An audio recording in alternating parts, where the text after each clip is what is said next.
আসসালামু আলাইকুম। আজকে আমরা লোকিয়া সম্পর্কে জানব। এটা খুবই নর্মাল প্রসেস।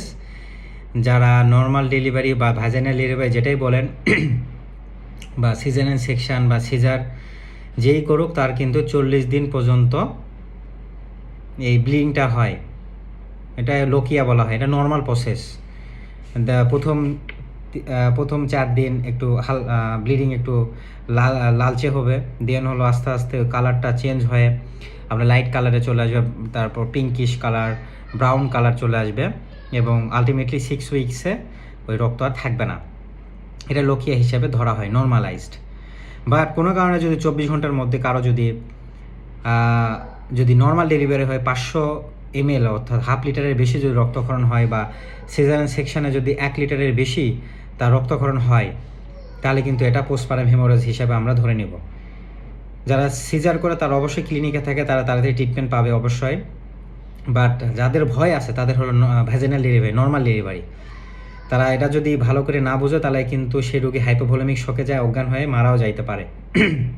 এই জন্য এসব রোগীদের হসপিটালাইজড করাই ভালো, সর্বোত্তম ভালো।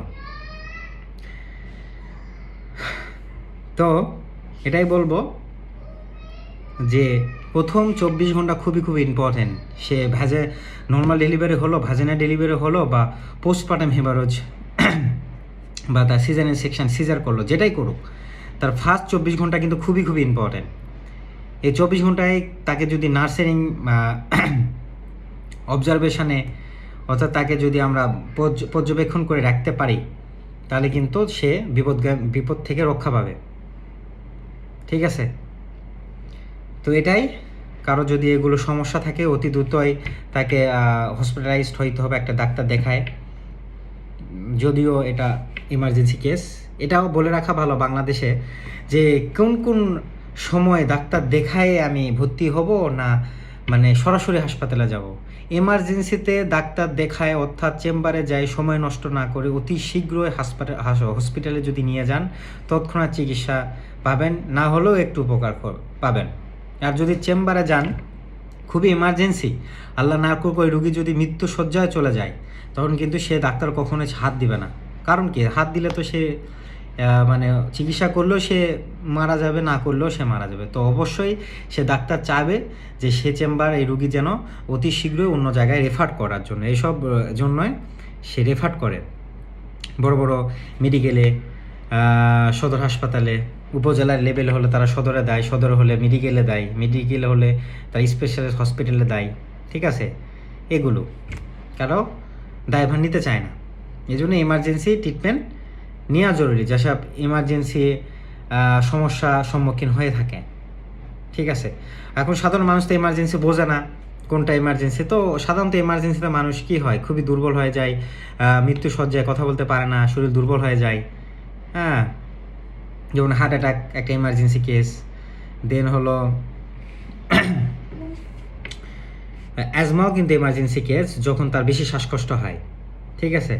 হাইপোভলিমিক কী করে যে ডায়াবেটিস কমে যায়, হ্যাঁ, তাদের কিন্তু এটা সমস্যা হয়ে থাকে। ঠিক আছে? তো এগুলি এমার্জেন্সি কেস, আরও অনেক আছে।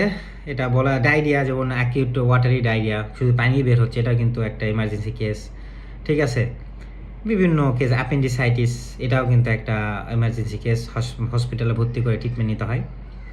তো এইগুলো সংক্ষিপ্ত একটা বিস্তারিত কথা বলতেছি আপনাদের সামনে।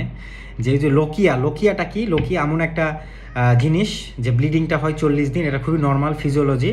এর মাধ্যমে ভিতরকার যত ধরনের আমাদের ইটোরাইন টিস্যু আছে সেটা আমাদের বের হয়ে চলে যায়। ঠিক আছে? এটা নর্মাল প্রসেস, ভয় পাওয়ার কারণ নাই। যদি না বেশি অতিরিক্ত ব্লিডিং না হয়ে থাকে, হাইপোভলিমিক শকের কোনো লক্ষণ যদি না থাকে, তাহলে কিন্তু এটা হওয়ার সম্ভাবনা থাকে।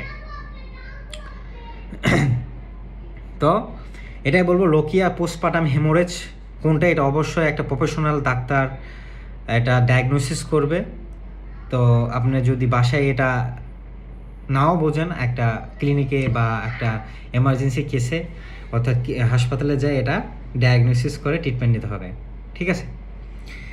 এই তো এই ছিল আজকের এই কথা লোকিয়া নিয়ে। তো ভালো থাকবেন, সুস্থ থাকবেন। আসসালামু আলাইকুম।